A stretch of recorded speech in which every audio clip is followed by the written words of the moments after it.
The Widow. The Harmattan breeze had just begun to settle over Obioma village, carrying with it a thin veil of dust and a heavy silence that seemed to linger after every footstep. In a small mud house at the far end of the village lived Mary Thompson, a woman whose eyes once sparkled with laughter, but now held a loneliness that felt older than her 35 years. Mary had become a widow at a time she least expected. Her husband, Daniel Thompson, a gentle carpenter loved by the villagers, died suddenly after a brief illness that struck like lightning. One moment he was laughing with their children, the next he was struggling to breathe. Before the cock crowed the next day, he was gone. His death cracked Mary's life open like dry ground under scorching sun. Before we continue, please like, comment, share, and follow. People mourned with her for the first few weeks, crying, promising help, telling her how strong she was. But after the burial dust settled, they slowly drifted back to their own lives. And Mary began to notice the small whispers that followed her in the market. "Yeah, she's still young, some women murmured. "Better watch her. These young widows don't stay alone for long," another woman breathed sharply. Mary heard everything, but she swallowed her pain quietly. 3 months after Daniel's death, his elder brother, Mr. James Thompson, arrived with a stern face and an envelope he slammed on Mary's table. "We've finished discussing. You cannot continue staying in Daniel's house. Tradition does not allow a widow to inherit property." Mary's heart dropped.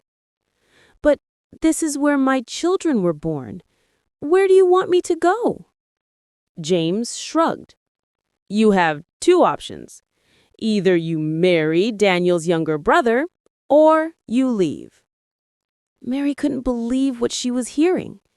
Marry her late husband's brother? A man who barely respected her even before Daniel died? Never. "I can't," she said firmly. James stood up and wiped his hands as if he had touched something dirty. "Then prepare.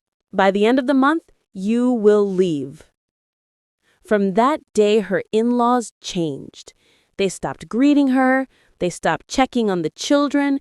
They walked past her as though she were dust blown across their path.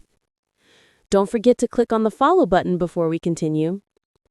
3 children, Henry, Esther, and Samuel, Mary had to do everything possible to feed them. She began frying akara in front of her house at dawn. The oil burned her hands, the smoke stung her eyes, but she forced herself to smile whenever customers passed. But things didn't get better. One evening, rain began to fall heavily, and Mary rushed outside to cover her firewood. She slipped and fell, bruising her knee badly.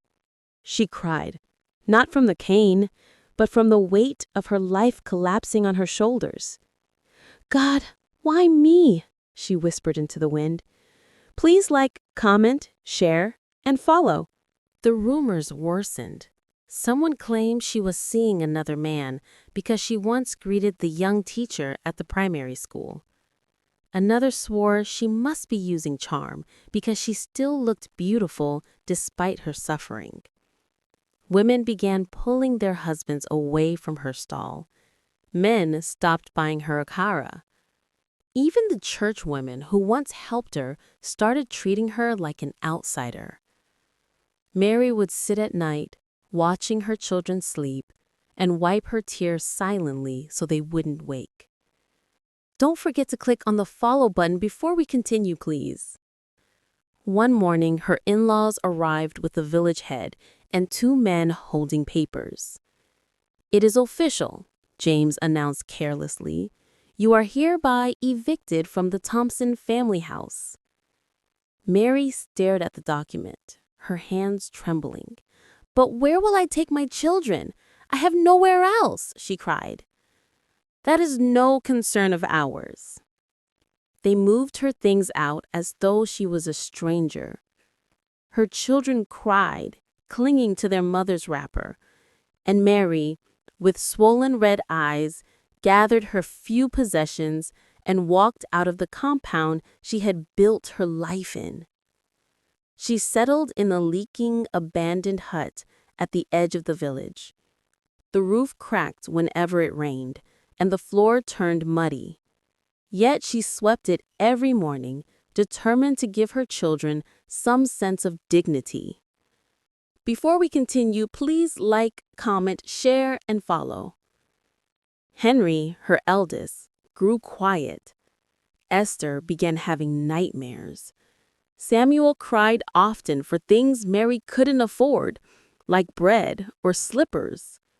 But Mary didn't give up. She farmed, she sold firewood, she hawked vegetables from one end of the village to another. When she returned at night, her feet would be swollen, but she still forced a smile for the children. "Don't worry," she told them. "God is still watching us." But inside her heart, she wasn't sure anymore. Please like, comment, share, and follow. One afternoon, as she rested under a mango tree, a car stopped in front of her. A familiar voice called, "Auntie Mary?" She turned sharply. It was Michael, Daniel's childhood friend who left the village many years ago. He looked at her, really looked, and saw the suffering that the village had carefully hidden under their gossip. Mary tried to smile, but tears rolled down her cheeks without permission. Michael walked up to her and held her hands gently. "Who did this to you?" he asked, voice trembling. And for the first time since Daniel's death, Mary broke down completely, crying, shaking, unable to speak. She cried for the home she lost, for the people who betrayed her, for the life that had become a constant battle. Michael didn't interrupt. He simply let her cry. Please like, comment, share, and follow me before we continue. When she finally calmed, Michael said, "You will not suffer like this again. I'm taking you and the children to the new house I just finished building for my mother before she passed. It is empty and it is yours." Mary blinked, shocked. "No, I can't." "Yes, you can," he insisted softly. "Daniel was like a brother to me, and you deserve better than this." Mary covered her mouth with her hands, sobbing again. But this time, it wasn't from pain. It was from relief. For the first time in years, someone saw her. Someone cared. Please click on the follow before we continue. By evening, Mary and her children moved into the small but beautiful house at the center of the village. A proper roof, a clean floor, a door that locked, light in the windows, peace. The villagers watched in surprise. Her in-laws avoided eye contact. Her former mockers whispered in shame. But Mary didn't care anymore. She sat on the veranda that night, listening to the calm breeze, feeling something she had not felt in a long time: hope.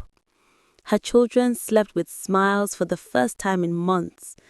Mary looked up at the sky and whispered to Daniel, "I'm still standing for us."